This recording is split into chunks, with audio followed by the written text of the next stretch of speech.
going to start with new topic or the important topic in a React, that is hooks concept.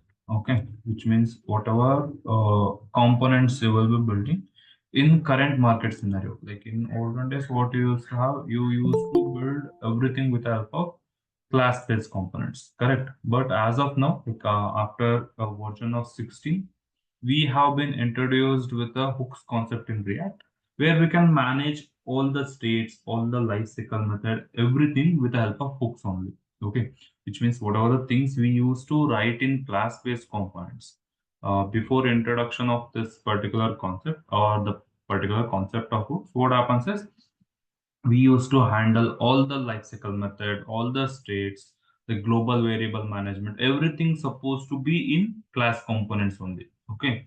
But in 2019, we got a concept, like we got a update, that is like update of version 16. In that particular version, we introduced with a new topic called hooks. Okay. So what is this hooks and all? We will see it now.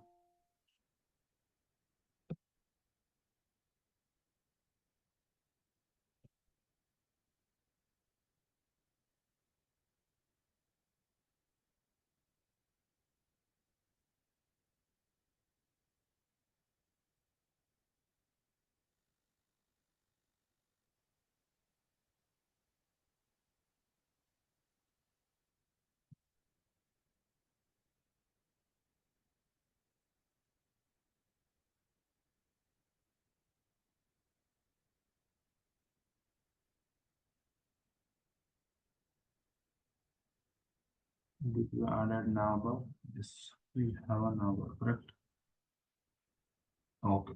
So I'll comment few things in neighbor. So our routing part has been already completed. What I'll do, I'll comment few parts and I'll try to add few things from today only. Okay.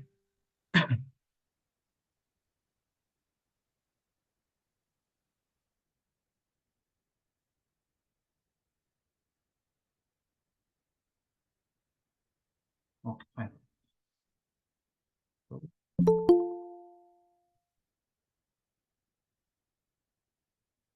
Okay, so before starting with UI component, does anyone have any idea on what does this hooks means? Like in regular English also, what we call it as a hooks.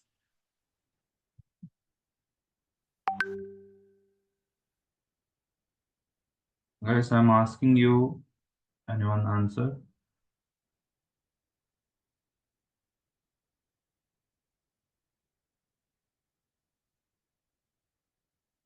Okay, chalo, no worries. Hooks means like what you in simple English, what you can call hooks. Hooks means you will be having a hanger, like a hanger where you will be hanging your clothes. That particular hanger will be having the hooks.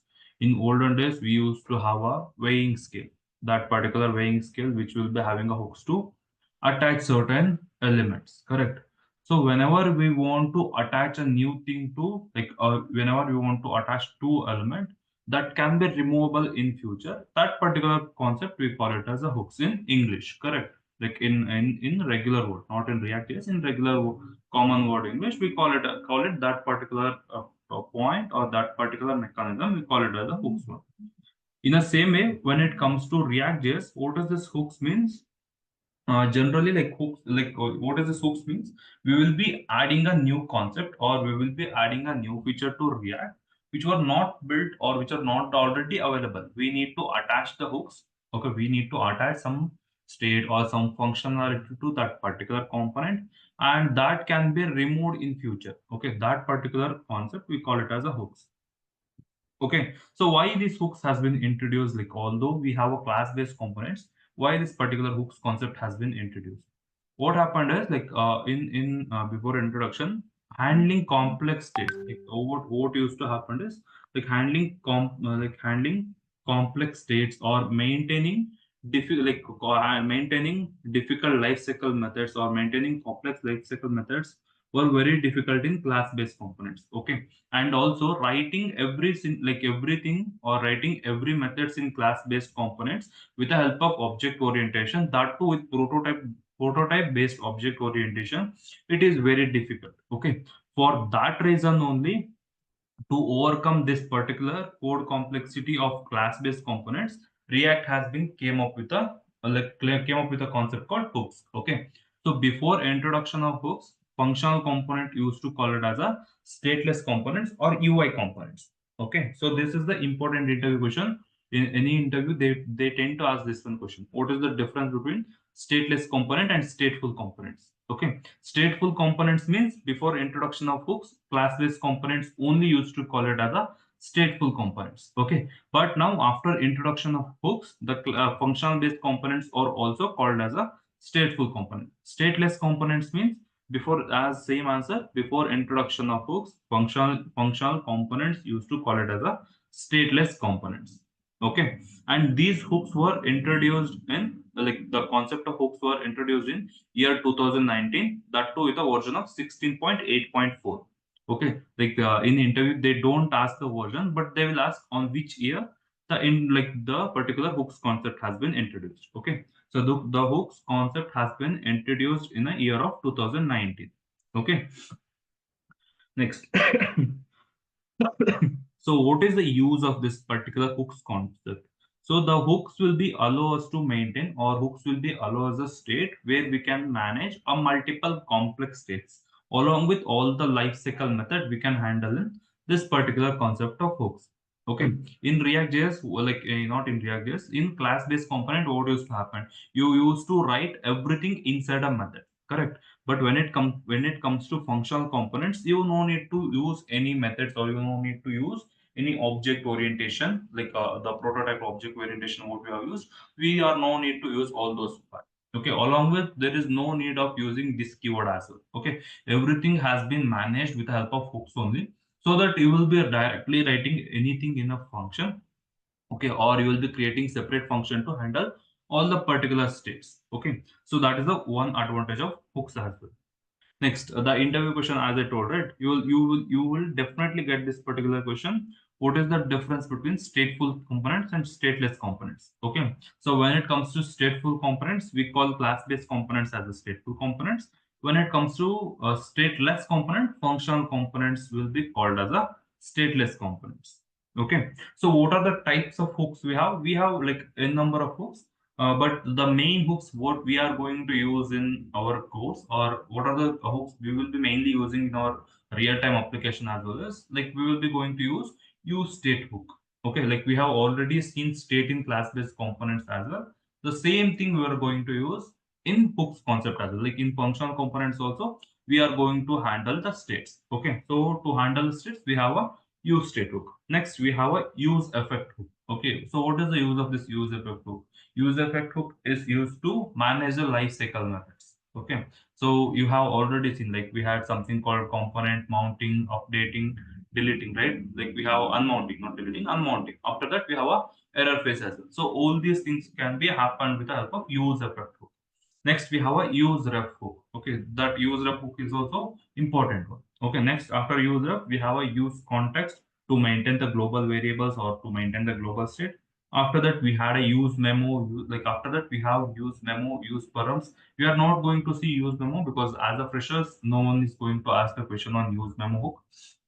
But we are going to see what is this use params hook and all. Okay, so these are the hooks which are commonly going to, or which we are going to use commonly in our React application. Okay, and after that, whenever we are going to define any hooks, there are certain rules or there are certain conditions we always need to follow. Okay, so the first condition is the hook should be always called at the top level of your application. Okay, what is this top level of your application? Consider you are using any of use state hook. Okay, I told it you have a use state hook. So you are using use state hook. So where you will be calling this use state hook means, consider you have created a component with an arrow function. Okay, like any, not only arrow function, with the help of regular function keyword only. It doesn't matter. Okay. So after that line only, you need to define your hooks. Okay. You are not supposed to define the hooks inside any method or like below of that particular rendering method. Okay. You need to mention or you need to define your hook always at the top level of your particular component. Okay. This is the first rule. Second rule is we are not supposed to use hooks inside, or we are not supposed to have hooks inside nested conditions or nested loops. Okay. if you have nested if else or nested for or nested do while loop or any nested loops, you are not supposed to use your hooks inside those things. Okay. Next. So we call these hooks, whatever hooks we will be seeing, we will be going to call these hooks only inside functional components. Okay. We were never going to use hooks inside class-based components. So these three rules you need to remember whenever you will be defining hooks, whenever you are going to use hooks inside your React application. Okay. So what I'll do, like I'll give definition as well as I'll mention that part over here. So we already have this one. I'll create one more thing. Use state.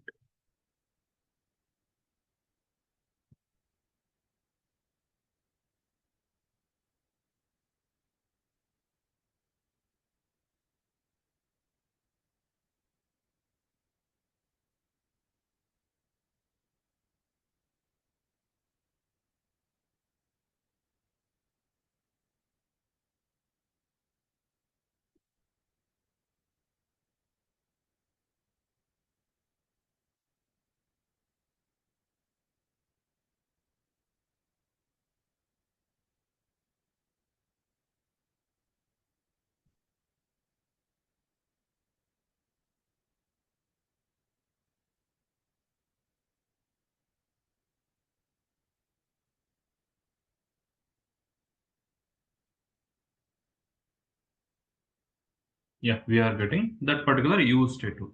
Okay. So today we are going to see what does this use state hook means. So before I'm going to write or before I'm explaining use state hook, I'll write all the conditions. Okay. In interview, they will ask, or in sometimes they may ask what are the conditions we have to define hooks. So for that reason, I'll write all the three conditions. Okay. So the first condition is hook should be always defined at top level. We defined always top level. Okay, so this is the first condition. The second condition is do not use hooks inside nested loops or conditions. Okay, so there's a second condition. The last condition is hook should be always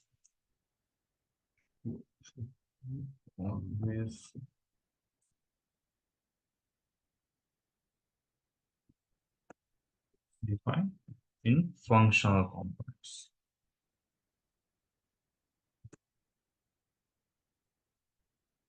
Okay, so these three condition you are supposed to remember always whenever, or these three condition you need to remember whenever you will be using hooks. Okay, inside a class components you are never going to use this particular hooks concept.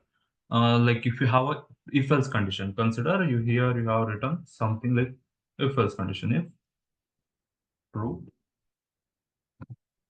sorry, you have something like this. Okay, so inside this one you have one more condition, if false. So do not use hooks inside this particular concept.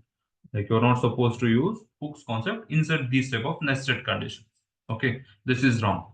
And the first one is you are going to define hooks at top level of your particular function. Okay, or particular component. So what is the top level inside this particular component? This line, like after line number 9, whatever the things you have, right? Like before return statement and after defining your particular component, you will be or you are supposed to define your component or you are supposed to use or you are supposed to define your particular hooks always at the top level of your particular component. Okay, this is what the first statement is telling. Okay, so now what we are going to do, we are going to see what does this use state hook will do. Okay, so we have already seen what is this state means. Okay, state means we will be doing a two actions, or state is a variable. It will be like it will be holding the values of before and after, like before update and after update. Okay, it is a type of global variable. It will be holding or it will hold some data. Okay, that particular concept we call it as a state, right? So how to define a state in functional components? Okay, for that one we have a hook called useState hook. Okay, so you need to import that useState hook from React. Okay, so just write useState.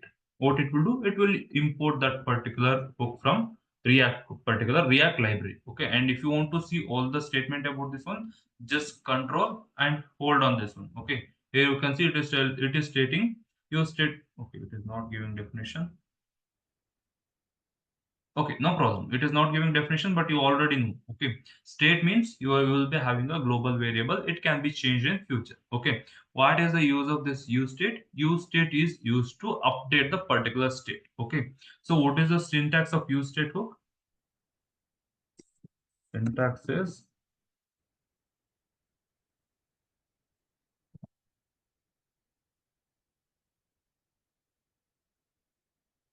syntax is first you need to define two variables. For that variable, you will be assigning use state. Okay, so inside this one, you will be having two variables. So if you are taking variable, or I'll give it as state. Okay, and set state. Okay, these two are the variables here in class, like in functional components. Set and set state and set state are not a keywords. Okay, like if you define anything inside this component means these two are the variables. Okay, what does the state will do? State will have the values of initial value what we are define inside this. Okay, so inside this one we need to define initial state only. Okay, or we need to define initial state as well, or I'll mention it as initial value. Okay, it is initial state and initial value will be both the same thing. Okay, inside this state, what you will have, it will hold the initial value. Like in class components, if you see, we used to define like this, right? State is equal to something like this. Like we have seen a counter as 0. Correct. So what is the value of initial value of counter? That is 0. Here, what is the initial value? It is 0. And where it will be updated? It will be updated to this particular state. Okay, like if you want to think it like it is a counter and set counter.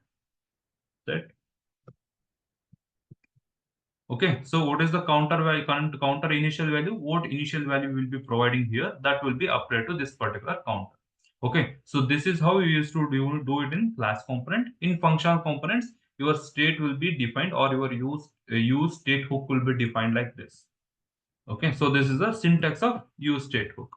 Now what we will do, we will do the same operation, that is counter. Okay, so whenever you want to do the counter, what is the state you need? You need one state, that is counter state. So counter and set counter. Okay, so for this one, I will define the use state. Okay, and what is the initial value of the counter? In class components, what is the initial value we have given for counter? Can anyone tell? Yes. So I'll be providing it as 0. Okay. Here you can give it as anything. Okay. It doesn't matter if you are giving 0, you can give it as an array. Okay. If you are getting the data in an array, you need to give it as array. Okay. Here we are working with the numbers. That's why I'm passing a number of 0. Okay. But if you are working with Okay, but if you are working with a data array, consider you want, like you are getting a API data and you want to update that data to this particular state. Okay, in that case, you need to pass it as empty array. Okay, if you are getting the data in the form of object, in that case, you will pass it as an object. If you are not, if you don't know anything, like what data you are getting, or like it may be object or it may be array, it may be number, in that case, you will be passing it as null. Okay, here use state value can be anything based on the data what we are getting. We are going to update this particular state. Okay, so now what are the things we need? We need two things. First one is button. Like we need two buttons. Okay, one is to increment, one is to decrement. So what I'll do, I'll create a button. Increment and decrement. And if I see it over here, yeah, I'm getting those two buttons. I'll apply some class names. Center. Yeah, I'm getting it over here. So what are the class name we have for buttons in Bootstrap? Can anyone tell me what is the class name? BTN, form control. Form control is not required. Form control is useful only for input fields. Okay. If you are using buttons, the primary key, like the primary class name should be BTN. After that, if you want to change any color, or like if you want to change any background or something, you will be giving BTN dash whatever color you want. Okay. Don't get confused with a class name of form control. Next, for decrement, instead of primary, I'll make it as danger. Okay. So margin start of 1. Yeah, it is working fine. Now we want to show the counter over here. So what I'll do, I'll create a H value of our counter is okay. In class components, if I want to show this counter or if I want to show the state, what action we used to do? Wait, I'll show this one.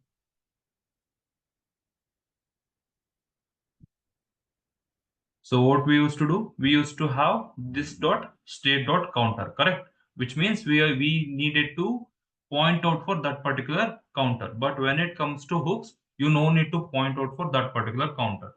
Okay, like you no need to write this dot state. You will be just writing counter directly. But whatever the state you will be writing, that should be always written inside a curly braces. Okay, this curly braces is the constant thing in class components also. You used to write everything in curly braces. In functional components also, you need to write inside a curly braces only. Okay, but you no need to write like in functional in class components you used to write this dot state dot counter, correct? Here it is not required. Okay, why it is not required? In functional components, the counter or the state can be accessed directly. Okay, no need to point out for that particular component. That's why I'll just write it as a counter. Okay, now if I see on screen, I'll be getting that counter value. By default it is 0. Once I click on this one, I need to increment this one. Okay, so to increment this one, what I need to do over here, can anyone tell me? On click event. Yes, we need to trigger one on-click event. Okay, so same thing in class components. How we did the same on-click we will be passing, but there is no need of this keyword. That's it. Okay, so on-click handle increment.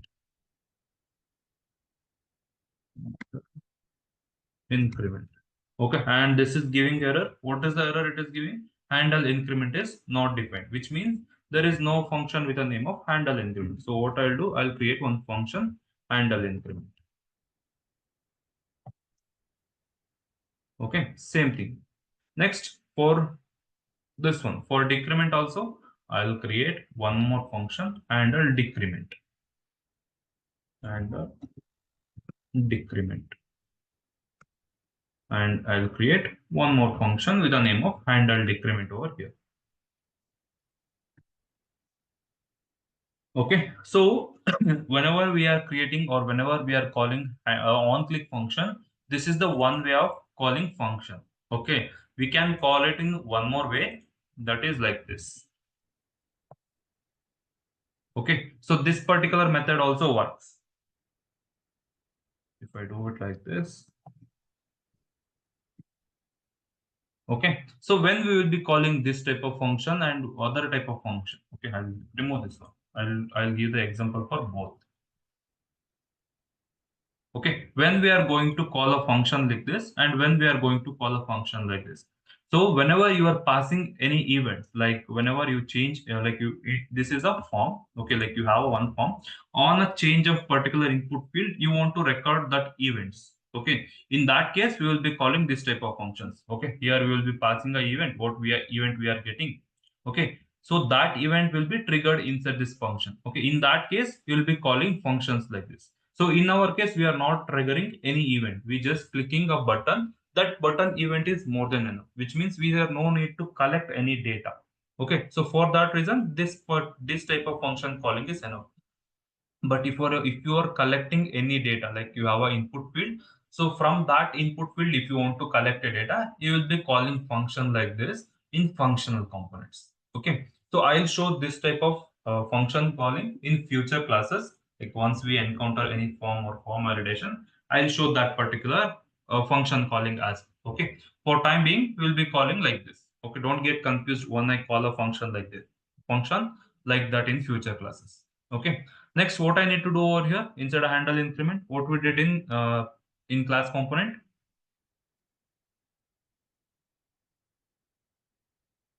what we did in class component. Here we have incremented our counter, right? The same thing we need to do it here, but there is some small syntax change. That's it. So set counter, this one. So we will be updating this particular set counter.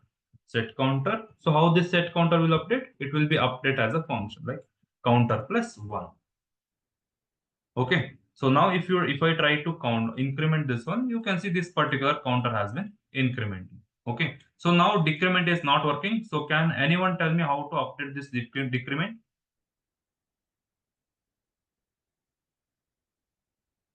Set counter, counter minus. Set counter, Set counter. counter minus one. Parenthesis.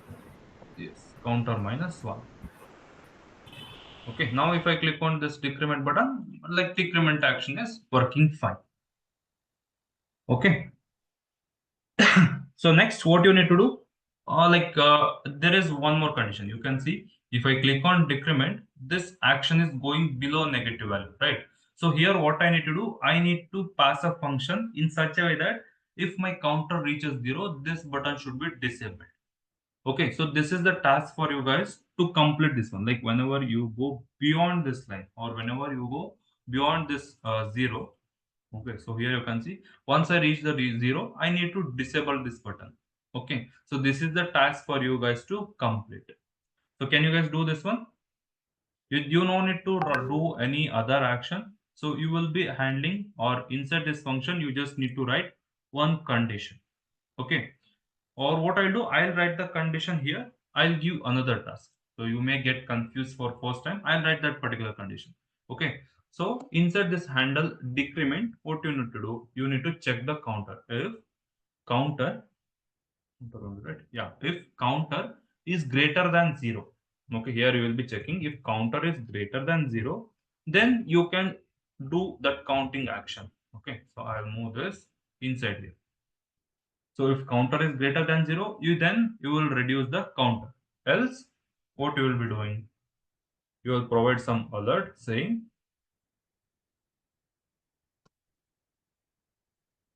alert is not able to decrement more. Able to not increment, decrement more. Decrement below zero. Okay, so this is how you will be handling, or this is how you will be checking conditions in real time as well. Okay, so consider you are calling APIs. Okay, this is just example. I'll show this in future as well. Okay, so like you are calling pagination. If I want to give an example, the same pagination we are implementing it over here as well. So we have a button. Once you click a button, you will be calling API. Okay, so in that case, how we will be doing with the help of state here means we will be checking whether the page number of what we are clicking the button, like the button what we are clicking, if page number is same, then we will be not doing API calls. Okay, in that case, we will just provide an alert saying you what are the button we are clicking that is already available. No need to re-render this particular page. If that particular page is not available or whatever the button we will be clicking in a pagination, if that is not available, we will be doing the new action. That condition we need to write it over here. Okay, here we have already seen this pagination, right? Pages. So here at present we are in the page number one. If I click on this page number one more time, this is not like we are not supposed to reload. Okay, if I click on this one, you can see this particular page is not reloading and we are also not getting any alert. Okay, so in real time, what you need to do once I'm in the page number one, and if I click this page number one more time, okay, in that case you need to write a condition if the previous page number or whatever the page number we have loaded that is already equal to page number what we are clicking. Okay, in that case you need to show the alert to user saying this page is already loaded. Okay, like you are not able to or you are not supposed to click the same page number, or like although if you click the page number one, which if you are already available inside that page, you need to show alert saying this page is already loaded. Okay, or the other action what you can do is once I hover on this one, instead of showing like this, or here you can see, right, I'm getting that cursor. Instead of showing like that, you change the mouse to disabled. That's it. You can do both the action. Okay, so now we will see You can see once I click on decrement, I'm getting that particular alert, not able to decrement below the 0. Okay, and if I increment, this increment is working fine, the decrement is also working fine, but I'm not able to go beyond the limit of 0. Okay, so understood? This is how you will be writing conditions in use state of any function.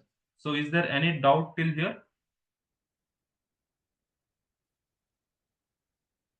No, sir. Okay, so what about others? No, sir. No, sir. Okay, fine. So the task for you guys is create one more button over here. Okay, like you need to create one more button.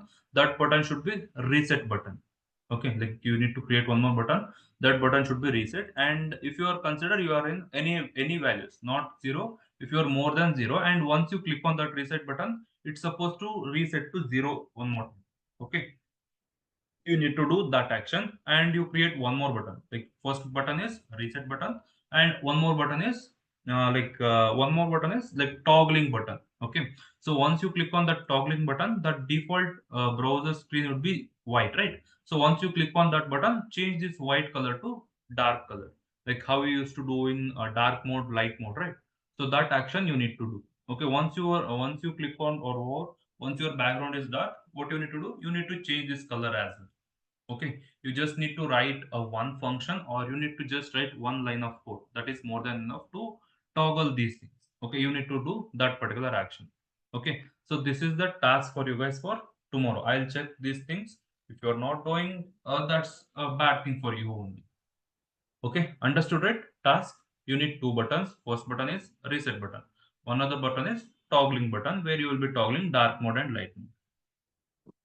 Okay, understood, right? Yes, sir. Yes, sir. Yes, sir. Okay, fine. So if you are understood, we will stop a session for